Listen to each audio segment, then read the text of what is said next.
Olá, sejam bem-vindos de volta a mais uma aula do curso de História Antiga da Universidade Federal do Oeste do Pará.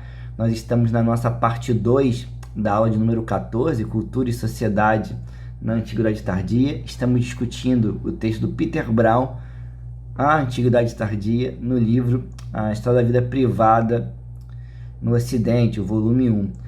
Na primeira parte do vídeo nós falamos do autor, falamos da parte inicial da obra, é um longo capítulo. Então, basicamente, eu dividi ali o livro na metade e na primeira parte nós falamos dessa mudança do mundo mediterrâneo entre a referência dessa cidade antiga que o nosso autor fala para a passagem para uma comunidade estruturada na vida cristã. Lembre, então, que o nosso recorte do texto maior é do século II ao século VI. Nessa segunda parte do texto, o Peter Brown discute particularmente a afirmação da igreja, e ele inicia discutindo o cenário de Constantino, século IV. Lembro que na primeira aula da nossa unidade 4, a unidade estruturada na Antiguidade Tardia, ao tratarmos do texto do Norberto Guarinello, nós falamos exatamente desse cenário do século IV, desse cenário mais amplo, institucional, das reformas administrativas e das reformas do Estado. Esse não é o foco do texto do Peter Brown. Em outros livros que eu já citei na parte 1, o Peter Brown vai avançar para esse cenário mais amplo da ascensão do cristianismo. Não é o foco. Devemos lembrar que trata-se aqui de um livro sobre a vida privada, então por isso é o foco dele nas questões morais, nos valores, na vida desses grupos, dessa nova moral cristã. Então ele acaba não enfatizando questões outras, institucionais, doutrinárias, que marcam a afirmação da igreja no nosso período. Por exemplo, a organização da estrutura eclesiástica, o papel dos bispados, por exemplo, a questão doutrinária, o papel dos padres apologistas, a patrística, a tradução da Bíblia para o latim, Vulgata de São Jerônimo, e inevitável falar, quando a gente pensa nessas questões mais políticas e doutrinárias, no Concílio de Nicéia, que é presidido por Constantino. Então, essas discussões mais amplas, doutrinárias, discussões mais institucionais da história da igreja, elas não vão aparecer nessa parte, na aula, não vão aparecer no nosso texto. Elas serão retomadas em geral no curso de História Medieval, quando a gente vai falar da ascensão do cristianismo no Ocidente. Por hora, acho que convém aqui, novamente, enxergar esse cenário que a gente já falou das reformas administrativas do Estado romano e como essas reformas reorientam a vida do Estado de Roma e também das elites urbanas, a vida das cidades.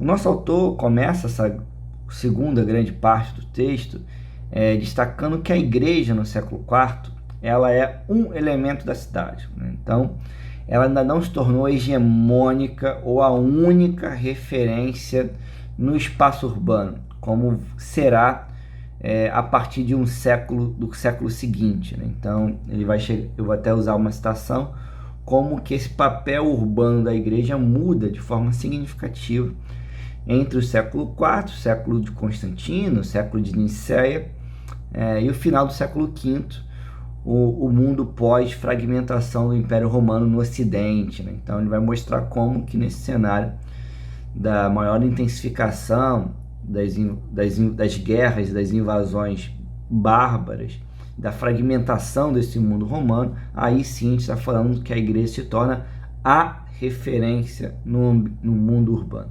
No século IV não está posto. A igreja representa um elemento dessa vida urbana, e ele vai falar que ela permanece, de certa forma, marginal em relação às estruturas principais daquela sociedade.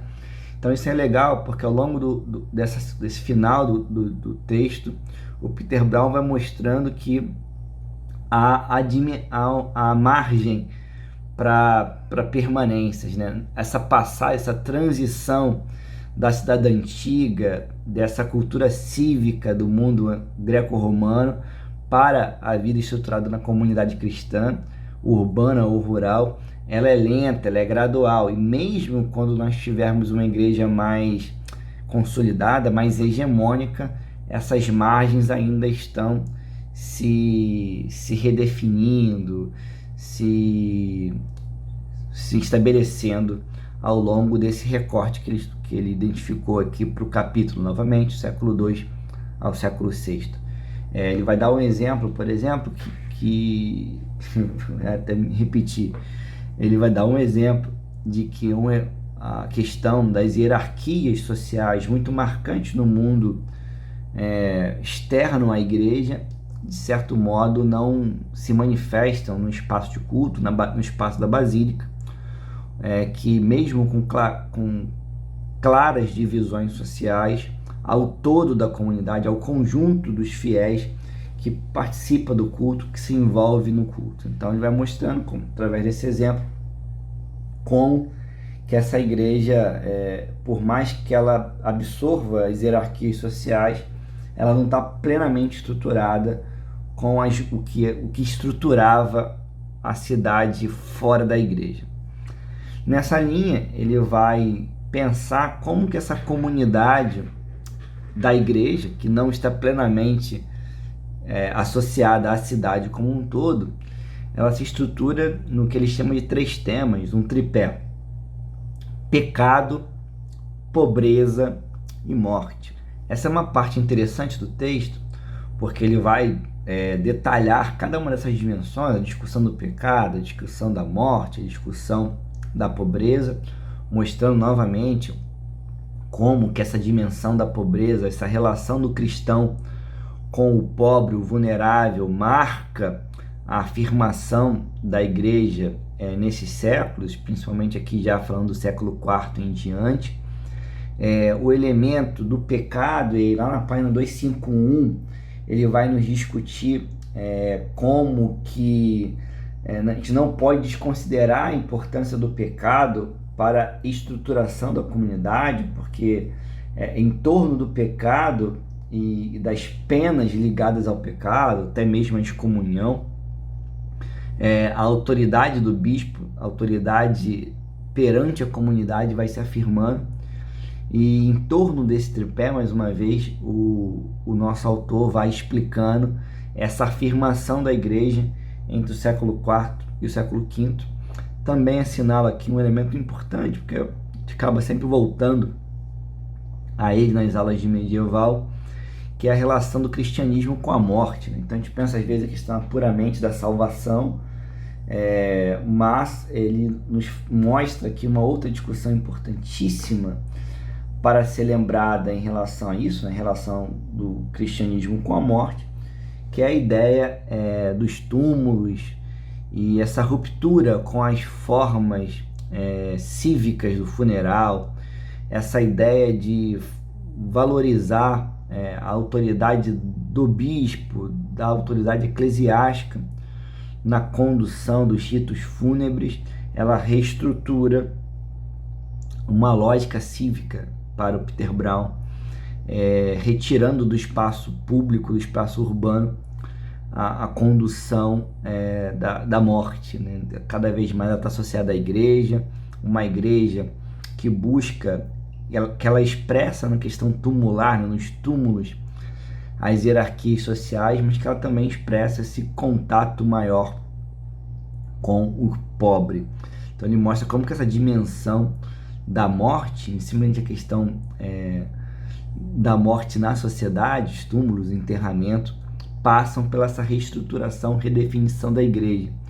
E eu costumo citar, ao falar desse item, né, de uma ideia que eu acabo retomando sempre nas aulas de medieval, do Jacques Le Goff, que é um cristianismo que urbaniza os mortos, né? Então é mais uma marca que difere essa sociedade cristã, em formação ainda, das sociedades antigas, como da Mesopotâmia, do Egito, mesmo da Grécia e Roma.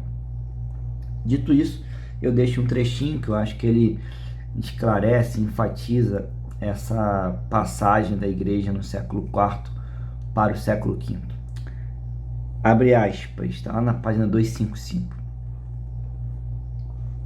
A comunidade cristã que cresce paralela à cidade antiga, onde está longe de ser dominante no século IV, criou, todavia, através de suas cerimônias públicas, seu tipo pessoal de uma nova forma de espaço público, dominado com segurança por um novo tipo de personagem público. Apoiados com firmeza por mulheres celibatárias, os bispos celibatários fundamentam seu prestígio sobre sua capacidade de alimentar uma nova categoria de pessoas, a categoria anônima e profundamente anticívica dos pobres sem raízes e abandonados. No século V, as cidades do Mediterrâneo passam por novas crises. A questão que se coloca para tais gerações é saber como a fachada restaurada da antiga cidade romana corre o risco de desmoronar, deixando o bispo cristão, munido por sua própria definição não cívica da comunidade, livre para intervir como o único ator representativo da vida urbana nas margens do Mediterrâneo. Fim de citação. Já em outra parte do texto, né, lembrando que aqui a gente tem um capítulo dentro de uma obra, e nesse grande capítulo do Peter Brown, ele está dividido em grandes tópicos e subtópicos, né? Então, sai desse tópico, dessa que eu chamei aqui da igreja no poder, né, que é um item que ele discute, e passamos então a um grande outro subtópico, que é a questão do monasticismo, né? Como eu falei, pensar a ascensão do cristianismo nos primeiros séculos é pensar esse duplo movimento, um movimento urbano que é fundamental para a estruturação da igreja, principalmente, como o Peter Brown vem demonstrando ao longo do capítulo, para essa associação das elites urbanas romanas para o cristianismo, e essa associação que implica em doações, em benefícios, em uma institucionalização até rápida da igreja dentro da vida urbana.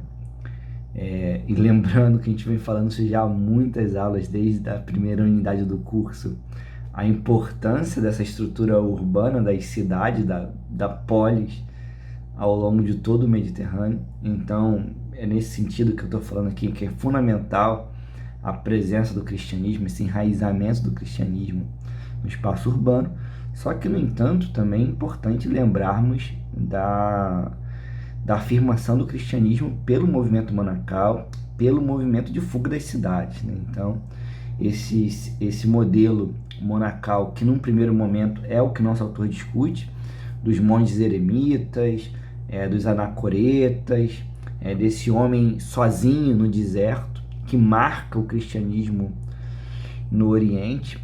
Eu vou até deixar um mapinha agora na nossa aula, então fica aqui um mapa que vocês estão vendo.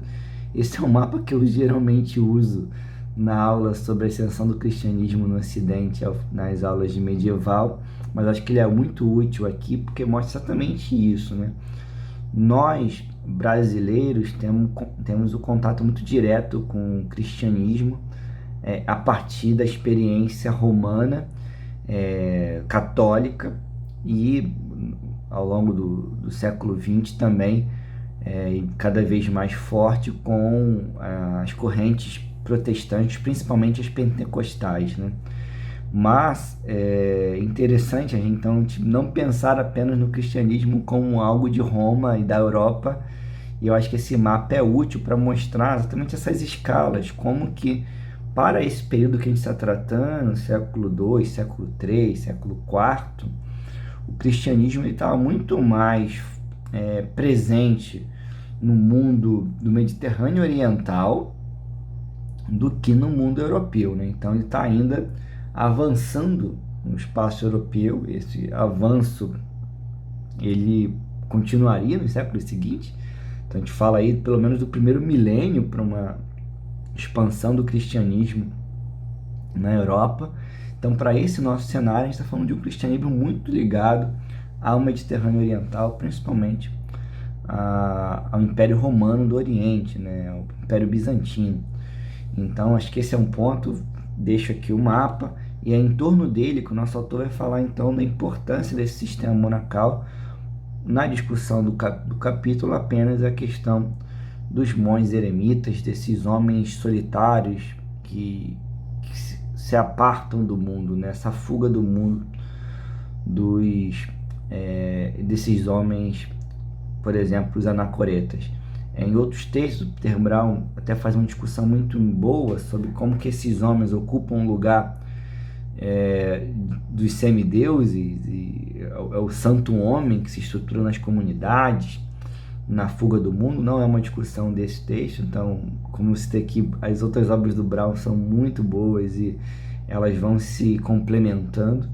Ele vai mostrando exatamente, para não ficar com muitas delongas, daqui a pouco o vídeo já fica enorme de novo, ele vai nos falando sobre como que esses monges eles oferecem uma perspectiva que vai para além da cidade antiga, que vai para além desse distanciamento entre cidade e campo, aproximando essas dimensões, né? Então, fazendo com que a cidade busque referências no campo. E ele vai também, ao longo das páginas seguintes, sempre mostrando como que a vida monacal expressa um modelo de vida cristã, por exemplo, de ruptura mais severa com a vida do mundo, uma busca em vida, em um contato mais íntimo, mais próximo com Deus, né? Então é como se experiências que poderiam ser vividas só num pós-morte, num paraíso, já pudesse também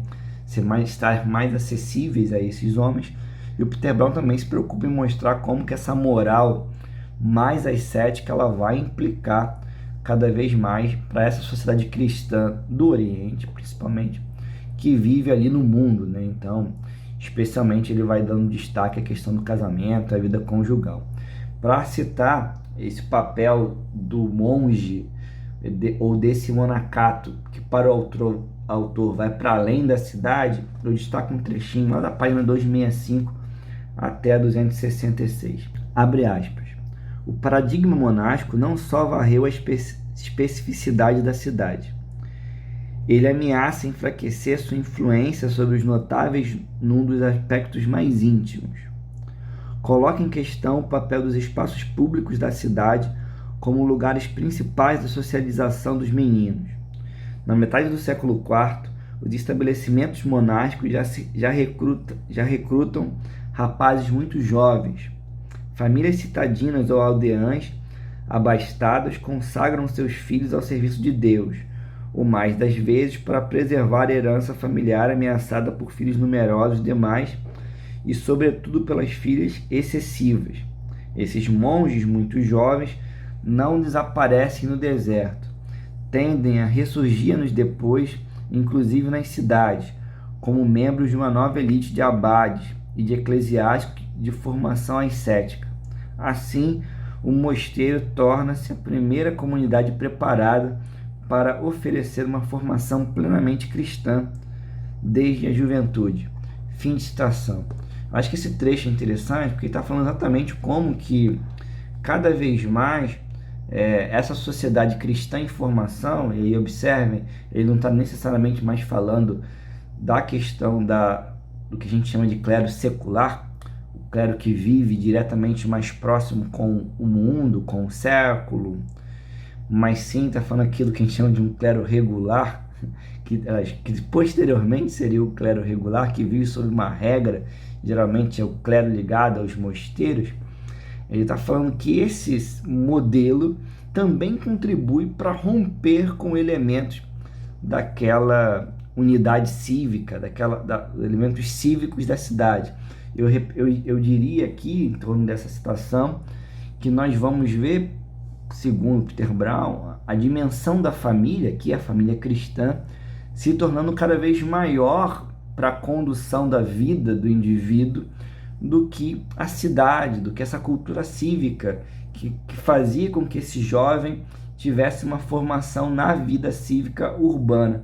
O que nós estamos vendo aqui é cada vez mais essa dimensão pública da formação das novas gerações, algo que a gente bateu bastante ao longo de diferentes aulas, como essa formação do cidadão no mundo greco-romano passava pelo espaço público, pelos espaços coletivos que davam liga a essas elites, inclusive, né, essas elites de cidadãos. Isso vai se metamorfoseando, vai se transformando com a afirmação da comunidade cristã no Mediterrâneo da Antiguidade Tardia. Chegamos assim ao nosso último item, que é a sequência dessa discussão, quando ele vai nos falar principalmente retoma a questão da renúncia sexual, retoma a questão do pecado e da carne. Então ele vai buscar estabelecer um distanciamento, um contraste entre o Ocidente e o Oriente. Ele inicialmente vai falar do Oriente, como que esse modelo ascético, de certa forma, ele coloca em xeque até próprio casamento, mas ele vai mostrando que, de certa forma, o Oriente consegue chegar a uma valorização, a um enquadramento ali entre esse modelo monacal, esse modelo do monge eremita e o modelo cristão urbano. E ele também vai nos falar sobre essas regulações sexuais no mundo oriental, e eu destaco, tem um trecho na página 274, não vou fazer a citação, mas que eu acho que ele é muito bom para a gente fazer o contraste. Eu já citei coisas na nossa primeira parte da aula, e com a nossa aula do Paul Venn, a aula sobre sexualidade em Roma, quando ele vai falar que a moral cristã começa a lançar para o homem a questão sobre quando ele perdeu a sua virgindade. Algo que seria impensável séculos antes. Então acho que essa frase, que é um trechinho, uma frase lá na página 274, 275, que o nosso autor vai nos falar sobre como que a moral sobre homens e mulheres muda significativamente entre o século II, o início do texto, e aqui o século V.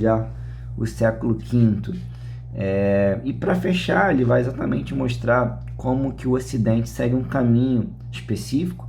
Para discutir o Ocidente, ele vai usar muito a referência do Agostinho de Hipona, um dos pensadores primordiais para a gente pensar essa afirmação do cristianismo também em termos de doutrina.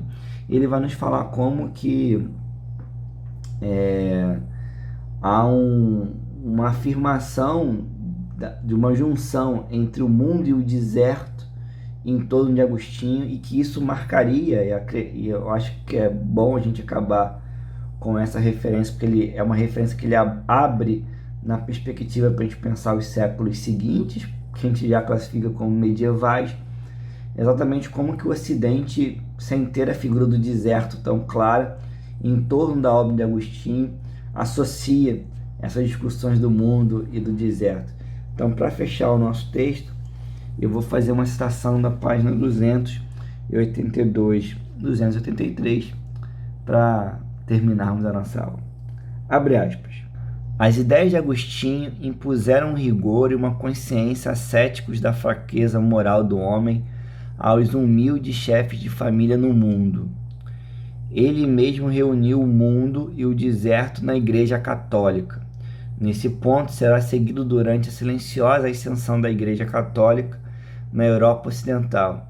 Na Gália, na Itália e na Espanha, os bispos católicos das cidades, e não os homens do deserto, tornam-se os árbitros do paradigma monástico, tal como Agostinho o modificou de modo sutil e irreversível para que englobe até a sexualidade no mundo. Sob essa forma, o deserto penetra a cidade pelo cume. Fim de citação. Então, com essa referência, eu gostaria de terminar essa longa aula. Acabei dividindo ela em duas partes. É um capítulo longo, mas acho que ele é muito bom. Ler o Peter Brown é ler uma das principais referências para explicar esses séculos. Como eu falei, repeti, reiterei, o autor é considerado a referência para essa visão da Antiguidade Tardia, que é a visão que estrutura a nossa unidade. Então espero que vocês consigam fazer a leitura do texto, que seja uma leitura prazerosa, espero que a aula ajude nessa leitura. Espero que vocês consigam acessar outras obras do Peter Brown, porque eu acho que vale a pena a leitura, independentemente de disciplina, independentemente de uma avaliação. A busca de referências é sempre importante. Nessa aula, então, a gente buscou, na parte 1, na parte 2, fazer essa passagem do mundo cívico da antiguidade clássica para uma sociedade que se torna cada vez mais uma sociedade cristã. Essa passagem ela é lenta, ela é gradual, ela tem gradações com diferenças regionais, e a gente não pode estabelecer uma ruptura muito clara. Então observem que em nenhum momento o Brown, eu estou misturando até os autores, em nenhum momento o Brown ele vai dizer que existe uma marca, uma data, um acontecimento chave que estabelece uma ruptura, e aqui nós falamos, não, aqui não tem mais uma cultura cívica antiga, aqui já tem só uma cultura cristã. Então ele vai mostrando exatamente essas tensões, esses recuos e avanços, um processo lento de transformação e de passagem do mundo antigo para o mundo medieval, ou se quisermos, do fim do mundo antigo e constituição da sociedade cristã que marca os séculos seguintes. Queridos, foi isso. Desejo mais uma vez paz e saúde a todos. Até o nosso próximo vídeo da nossa última aula do curso de História Antiga da UFOP. Até lá, tchau, tchau.